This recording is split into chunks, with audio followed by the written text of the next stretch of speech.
e a ninguém mais. Eu costumo assistir alguns filmes e alguns programas e vejo certas coisas que eu analiso.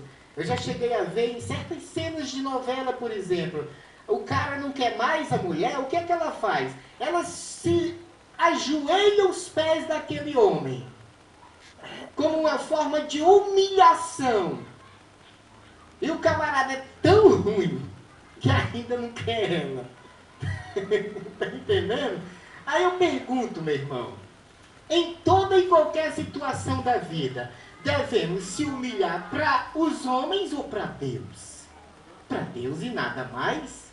O apóstolo Paulo diz: humilhai-vos perante a potente mão de Deus, e Ele, ao seu tempo, vos exaltará, diz a palavra. É o tempo de Deus. Aleluia, não é o nosso. Eu quero dizer que isso aqui está se abrindo porque alguém se humilhou perante a potente mão de Deus. E chegou o tempo de Deus agora para lhe exaltar, para lhe abençoar, para lhe abrir portas das mais difíceis que você possa achar. Mas Ele vai fazer isso na sua vida. Humilhai-vos perante a potente mão de Deus, e Ele, ao seu tempo, que pode ser 1 ano, 2 anos, 3 anos, 4 anos, 5 anos, 10 anos, quem sabe até o seu último dia de vida. Mas o tempo é dele, fazer o quê? Amém? Não é o nosso tempo. Não é o nosso tempo. Se fosse o nosso tempo, já teria acontecido tanto do fracasso na história da nossa vida, mas é o tempo de Deus. Amém? Eu gosto, surgiu agora um hino novo da Damares, né, o nome dela? Damares ou é Damares? Ela diz: quem te viu passar pela prova e não te ajudou, vai ver você na bênção. Né?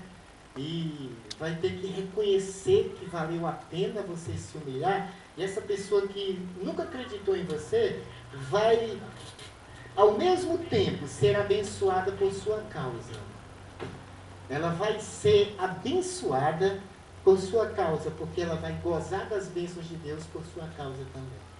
É como nós, que muitas vezes não damos a mínima para certas pessoas, e Deus o abençoa de forma especial, e essas pessoas, queridos irmãos, elas passam a serem abençoadas pelas mãos do Senhor, e nós hoje ficamos gozando dos mais belos hinos, das mais maravilhosas pregações que possamos ouvir na história do cristianismo, mas nunca acreditamos, ou talvez alguns irmãos lá, em suas determinadas denominações, jamais acreditaram. Mas Deus exalta, e Deus abençoa ao tempo dele. Se eu cerrar os céus de modo que não haja chuva, ou se ordenar aos gafanhotos que consumam a terra, ou se enviar a peste entre o meu povo, se o meu povo que se chama pelo meu nome se humilhar, orar.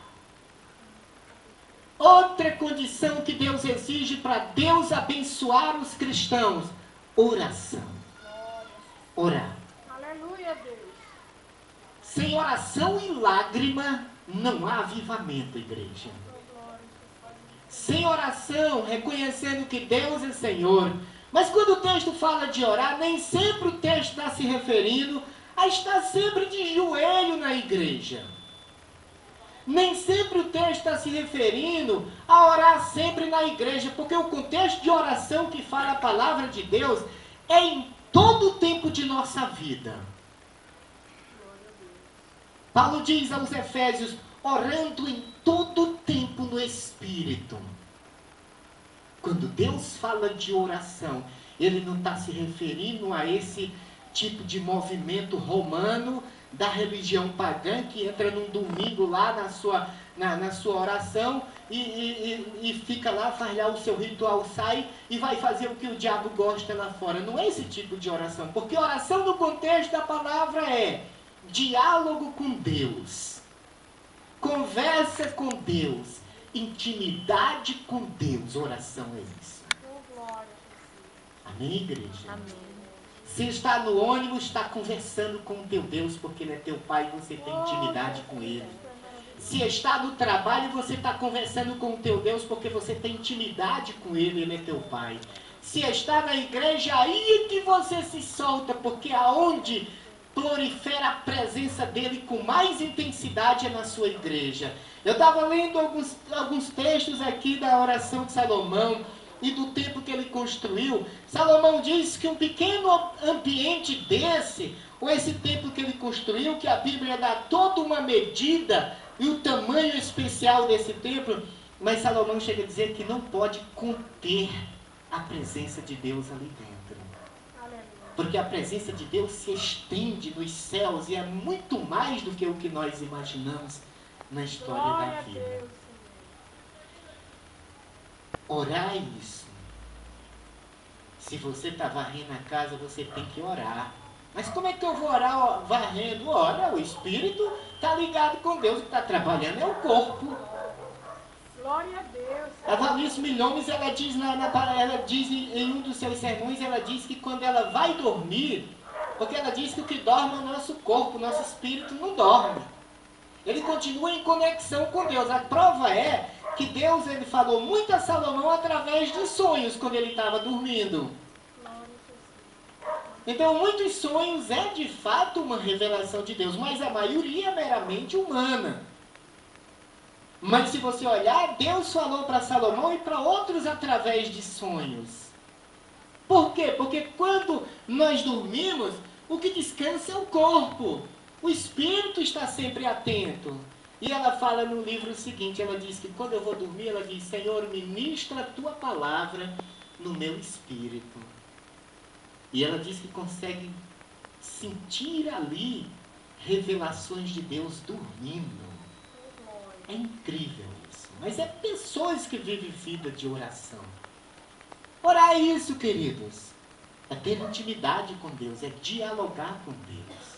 É tudo que for fazer, conversar com Deus. Amém? Está lá na sua máquinazinha de costura, Beatriz? Está orando, né? Está varrendo, está orando. Está lá no seu trabalho, está orando.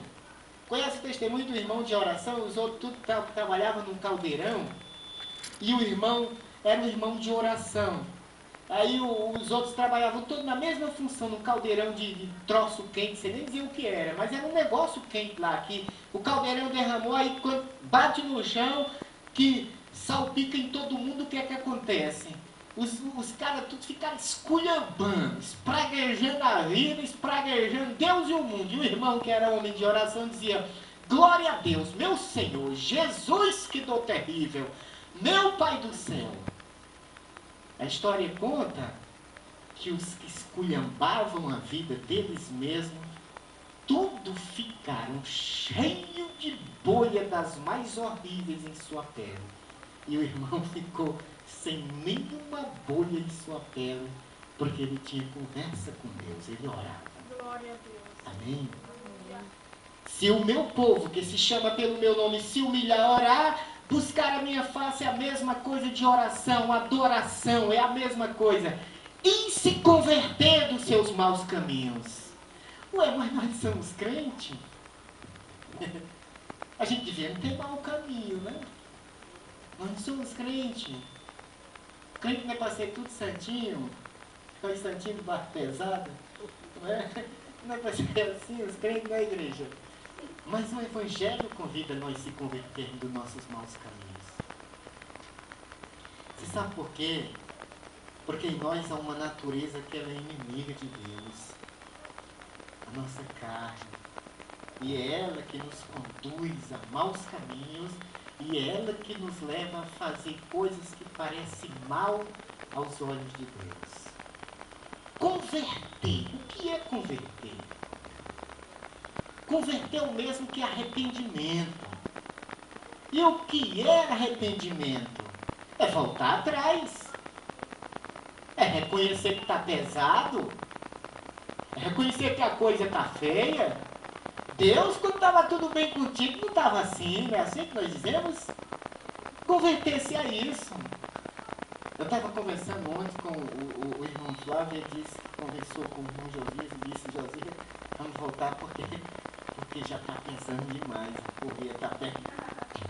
O chicote está pegando nas nossas costas, não estamos aguentando, pastor. Ele estava dizendo para mim, mas o cinturão é de Deus, a correia é de Deus, o chicote é de Deus. Ele sabe como apertar ali e depois levar o seu povo de encontro à presença dele novamente. Converter os nossos maus caminhos é um reconhecimento de que quando estávamos bem com ele, tudo fluía a mil maravilhas. E agora que por um mero momento se afastamos por causa de algum prazer dessa vida, de repente alguma coisa piorou na alma, no relacionamento da família, na escola, na igreja. Na igreja nem se fala mais, se afastou já em qualquer canto. Então ali ele vai sofrer. Mas você sabe por que sofre? Você sabe por que apanha? Você sabe por que dói? Porque é filho. Porque é filha. E tem um texto no Evangelho que diz que Deus pescou nós com seu anzol no nariz. Então Deus, ele tem o controle da situação. Você já pescou de anzol? Nunca pescou não? Já pescou? Você pode brincar com o peixe quando ele está fisgado, sabia? Você solta o peixe dentro d'água. Mas o que acontece? A gente solta a linha, o próprio peixe está livre, né? Aí está lá, mas tem um anzol segurando ele. E por incrível que pareça, quando o texto fala que Deus colocou um anzol no nosso nariz, é uma referência a isso, que o peixe come a isca e a ponta do anzol atravessa o nariz do peixe, realmente. Um buraquinho no nariz dele. Eu já vi isso muito bem. Mas eu já tive a oportunidade, eu soltava. Aí quando eu puxava ele aqui, ele estava bem perto da minha mão, eu soltava uma linha, ele ia embora. É isso que Deus faz com a gente. Ele pescou você, ele pescou nós. Ele te solta à vontade, ele te deixa à vontade. Deixa, ele solta a linha bastante para você correr. Mas quando ele vê que você vai morrer naquela, ele vai puxando, até trazer para dentro da sua igreja novamente. Esse Deus faz isso. Entende?